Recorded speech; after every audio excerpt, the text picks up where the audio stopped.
भाइयों बहनों, जय श्री गुरुदत्त। आप सबका शाश्वत ज्ञान गिरनार से चैनल में स्वागत और अभिनंदन है।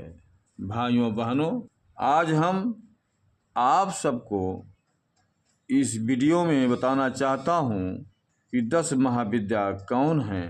भाइयों बहनों, महाविद्या के विषय में कुछ भी कहना सूर्य को दीपक दिखाने की भांति है, क्योंकि अनंत विराट को संक्षेप में शब्दावरण पहनाना अत्यधिक कठिन होता है। फिर भी हम अपने सूझबूझ से इन माता 10 महाविद्या के ऊपर कुछ प्रकाश डालना चाहता हूँ। हम समस्त मनुष्यों का एकमात्र चरम लक्ष्य आनंद की उपलब्धि और सुखोभोग ही है। इसे प्राप्त करना मानव जीवन का नैसर्गिक अधिकार है। यह समूचा जगत आनंद का उद्भव स्थल है और आनंद ही हमारा उद्गम स्थान है। आनंदातिरेक से ही आत्मा जीवन धारण करता है और अंततः शून्य में विलीन हो जाता है।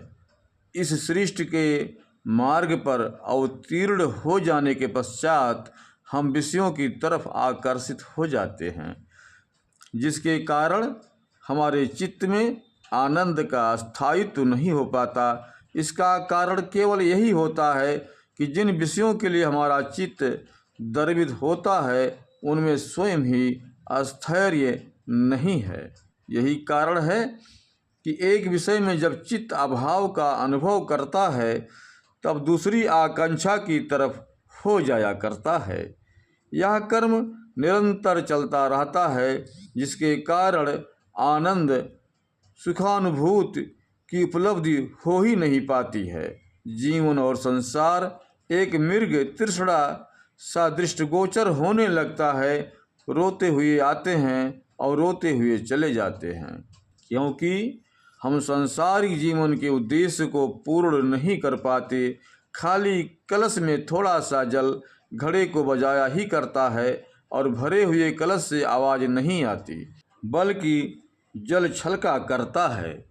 मानवीय आत्मा स्वयं को ज्ञान और अहंकार से, तत्पश्चात इच्छाओं और वासनाओं से मुक्त करें और फिर निरतिशय आनंद, अविचल शांति और कल्मषहीन पवित्र जीवन की प्राप्ति के हेतु श्री गणेश करें। यह कार्य अत्यधिक कठिन है कि मानव विषयों से उच्चाटित हो जाए। ऐसी स्थिति में जीवन सारहीन प्रतीत होने लगता है। हम सभी भोग चाहते हैं और इसके साथ ही मोक्ष भी हम चाहते हैं, मोक्ष का भी अभिलाषा रखते हैं। अनेक कर्म करते हुए जब हमें कर्मानुसार भोग की उपलब्धि नहीं होती, तब हृदय व्यथित हो उठता है कि जब भोग नहीं हो पा रहा तो मोक्ष की कल्पना ही व्यर्थ है।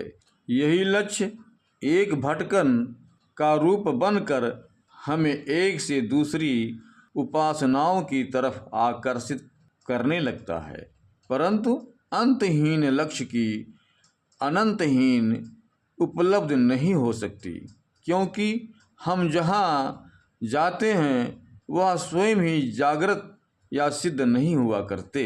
यह विशेषता केवल 10 महा उपास्य विद्याओं में ही है कि वह सिद्ध तथा जागृत हैं। अनेक उपासकों ने इनकी कृपा प्राप्त करके इनके दर्शन भी किए हैं। यह महाविद्याएं अपने हृदय में इतनी ममता रखती हैं कि साधक की लगन श्रद्धा अनुसार स्वयं के प्रभाव शीघ्र व्यक्त कर दिया करती हैं, जिस कारण व्यक्ति उत्साहित होकर आनंद की कामना ही नहीं, भोग भी करने लग जाता है। यही वो महाविद्याएं हैं जो कि जीव को भोग और मोक्ष प्रदान किया करती हैं। संसार में 10 दिशाएं स्पष्ट हैं। इसी भांत से 10 की संख्या भी पूर्णता पूर्ण ब्रह्म का सूचक है। किसी भी रहस्य का शुभारंभ शून्य से होता है। शून्य अर्थात आदि अंत रहित संख्या, जिससे जुड़े उस महान बना दे और स्वयं एक कर्म प्रवाहित कर दे, ऐसा है शून्य का स्वभाव। इसके बाद 1, 2, 3 से 9 तक की संख्याएं होती हैं। शून्य से ही सृष्टि होती है। जब कुछ नहीं था उस समय शून्य था। इस शून्य का अर्थ शून्य नहीं अपितु पूर्ण है। इसी से 9 संख्याओं का विराट प्रस्तुत हुआ करता है, जो कि 1 से 9 तक होता है।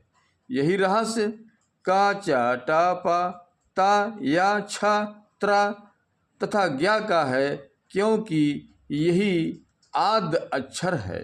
इन्हीं से अन्य शब्दों का प्रादुर्भाव हुआ करता है। प्रत्येक मनुष्य की देह पर 9 द्वार स्पष्ट हैं और 10वां द्वार अदृश्य है, क्योंकि वह शून्य रूपी विराट है, जहाँ से समस्त संख्या रूपी भावनाओं का श्री गणेश हुआ करता है। शिरोमंडल प्रदेश में शून्य सर्वदा कार्यरत है। 10 महाविद्या देवी दुर्गा के 10 रूप। जानिए किसकी साधना से मिलते हैं क्या लाभ। 10 महाविद्या को देवी दुर्गा के 10 रूप माने जाते हैं। कहा जाता है कि इन महाविद्याओं की शक्तियां ही पूरे संसार को चलाती हैं।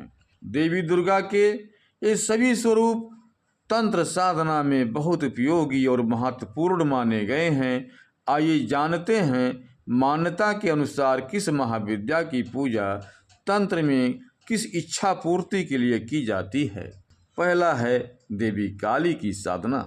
माना जाता है माँ ने एक काली रूप दैत्यों के संहार के लिए लिया था। जीवन की हर परेशानी व दुख दूर करने के लिए इनकी आराधना की जाती है। दूसरा देवी तारा।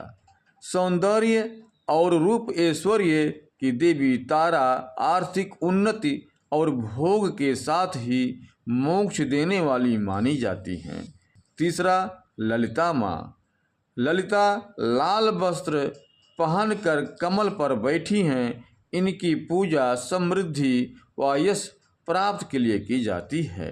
चौथा माता भुवनेश्वरी। माता भुवनेश्वरी ऐश्वर्य की स्वामिनी हैं। देवी देवताओं की आराधना में इन्हें विशेष शक्तिदायक माना जाता है। ये समस्त सुखों और सिद्धियों को देने वाली हैं। त्रिपुर भैरवी। माँ त्रिपुर भैरवी तमोगुण और रजोगुण की देवी हैं। इनकी आराधना विशेष विपत्तियों को शांत करने और सुख पाने के लिए की जाती है। छठवां छिन्नमस्तिका देवी। माँ छिन्नमस्तिका की उपासना से भौतिक वैभव की प्राप्ति, वाद विवाद में विजय, शत्रुओं पर जय, सम्मोहन शक्ति के साथ साथ अलौकिक संपदाएं मिलती हैं। सातवां धूमावती देवी। धूमावती देवी का स्वरूप बड़ा मलिन और भयंकर है। दरिद्रता नाश के लिए तंत्र मंत्र जादू टोना बुरी नज़र हर तरह के भय से मुक्त के लिए माँ धूमावती की साधना की जाती है। आठवां माँ बगलामुखी देवी। बगलामुखी शत्रु को खत्म करने वाली देवी हैं। ये अपने भक्तों के भय को दूर करने वाली, शत्रुओं और उनकी बुरी शक्तियों की नाश करने वाली देवी हैं। इनकी बहुत बड़ी कृपा होती है। नौवां देवी मातंगी। गृहस्थ सुख, शत्रुओं का नाश, विलास, अपार संपदा, वाक सिद्ध, कुंडली जागरण, अपार सिद्धियां, काल ज्ञान, इष्ट दर्शन आदि के लिए मातंगी देवी की साधना की जाती है। 10वां है माँ कमला जी की साधना। माँ कमला धन संपदा की अधिष्ठात्री देवी हैं। भौतिक सुख की इच्छा रखने वालों के लिए इनकी आराधना सर्वश्रेष्ठ मानी जाती है। भाइयों और बहनों, अब हम अपने शब्दों को यहीं पर विराम दूंगा। पुनः मिलेंगे अगले वीडियो में। जय श्री गुरुदत्त। जय श्री गुरुदत्त।